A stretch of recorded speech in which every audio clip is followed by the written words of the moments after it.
Welcome to the Men Are Forged podcast. This is Cartwright Morris, your host here. Thank you for listening.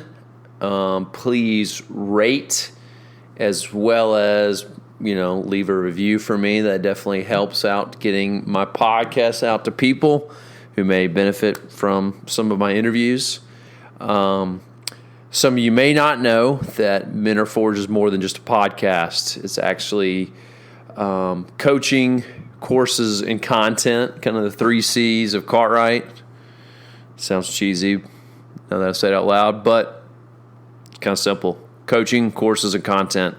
The course, if you're interested in the coaching, you can check out all 3 of these things on menareforged.com. The coaching part is you are welcome to go on the website, but as well as go to calvertandassociates.com. It's where I do my coaching through a great counseling firm here in Birmingham, Alabama. I also do virtual meetings as well, so you can sign up through their website. That's calvertandassociates.com. And then courses. This is something that's been in development for almost a year now. And it feels like even longer, just because I've been putting together so much content of how to reach young professionals. That age group of it was such a volatile time in my life where I just struggled with confidence, struggled to make decisions, struggled to figure out actually, what is my earning potential and what can I really be passionate about as well as good at, and also make money and provide and grow and give and all the things that I think many people in their 20s aspire to do. Many of us, we just don't know what we don't know, right? So my course, is my coaching as well as my course, is really built for that. We get more into specifics in the course, really through my studies and books I've read, people that I know that are successful as well as admirable in who they are as a person as well as they are in business and in building wealth. I've kind of through my study I've really broken down into 3 mindsets that I've noticed that they really hold on to, as well as 3 things they do well. And in my course, we break down kind of those 6 things. And if you are interested, go on menareforged.com and you can click and sign up. And you can also make a comment on any of my social media as well as my email. You can email Cartwright at menareforged.com if you want to know more information. You can set up a call with me. We can talk about it. So that's Cartwright at menareforged.com. And then content, of course. I do have a email list that I love you to subscribe. I send out blogs probably once a month so that I don't overload your inbox. Just different things that might be helpful or just something fun that, it's insightful that I've been thinking about. And then, of course, obviously this content, the podcast. I learn from podcasts. I learn from talking to people and dialogue and how to unpack really their thinking, their mindsets. So that's a key thing that I do in all 3 of my things is really addressing those mindsets, because that's generally how we grow and we change, is when we address how we think. You got to address that. With most of us, we focus on behavior. How can I change my effort, give more effort, or change what I'm doing? How do I change the way I look? Do these things where we focus solely on the outcome and less about our actual mindset and approach to things. And I think that's really how we grow. That's really how we change, transform the person we really want to be. So please go to menareforged.com. Check out all 3 of those things, my coaching, my courses, as well as my content. And I look forward to hearing from you. All right, today I'm doing my recap of my Connell Barrett interview. Connell Barrett of datingtransformation.com. He's got a blog. He's got a lot of insights for any of you wanting just to grow in your relationship with the opposite sex. I think that's just such a interesting territory, especially in your 20s and 30s, trying to figure out how to navigate that, grow in confidence, find that relationship you're looking for that really adds meaning to your life, that really helps you. Also just discover unconditional love, which is probably one of the greatest things you can find out. Someone who just truly loves you for you. I think that's what we all kind of aspire to when we're looking for a romantic relationship, but finding it in this life is really powerful. So that was fun. Just Connell, him being like modern day Hitch, which is kind of cool. But by minute 10:30, he talked about that in itself, growing in confidence, especially during your 20s. He kind of talked about himself and his own journey. By minute 13, he talked about really helping what he does. So he's a dating coach. That's why I use a modern day Hitch. He's in Manhattan, which is crazy. So he helps his clients. One of the things he does is write 25 reasons why you bring value to a woman. And these things are really simple. And I think what's really, and he hit on this, but just the language of that value to a woman, not women in general. I think that's the James Bond mentality that you're the man for every woman. Every woman wants to be with you. Every man wants to be you type mentality, which is kind of just nonsense, trying to be that perfect man, that perfect guy that's got it all figured out. Versus, what are the just 25 reasons that can make me bring value to a woman one woman that matters. That just kind of helps shape your mindset. I think that's what was interesting about him doing that exercise. Really helps us shape our thinking towards that. Minute 16, second 20, we talked about presenting your authentic self. That was something that was really helpful for him, is when he started doing that. Really like that some women actually, each different woman has a different taste in men, and sometimes women want that unique version.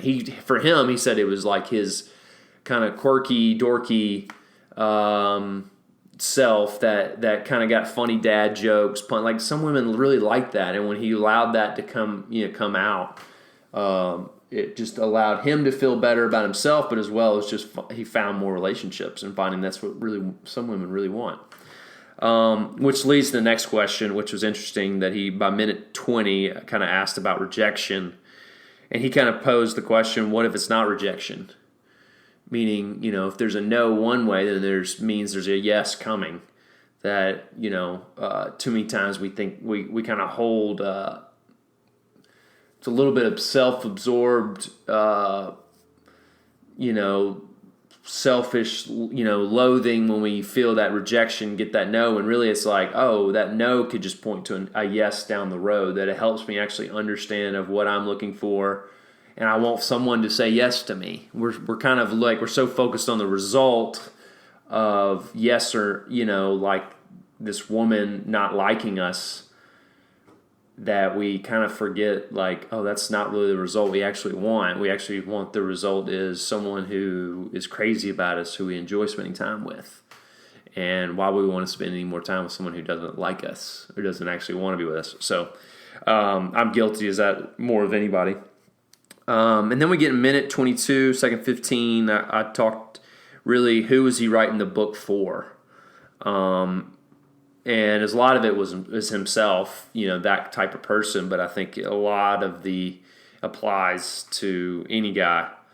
I think even some married guys as well, just learning to be themselves even in their marriage, even because that can be kind of hard.